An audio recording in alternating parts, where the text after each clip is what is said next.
Не видно птиц, покорно чахнет, лес опустевший и больной, грибы сошли, но крепко пахнет оврагов сыростью грибной.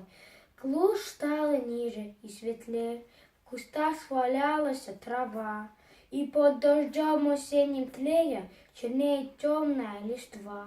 А в поле ветер, день холодный, угрюмый свежий целый день скитаюсь я.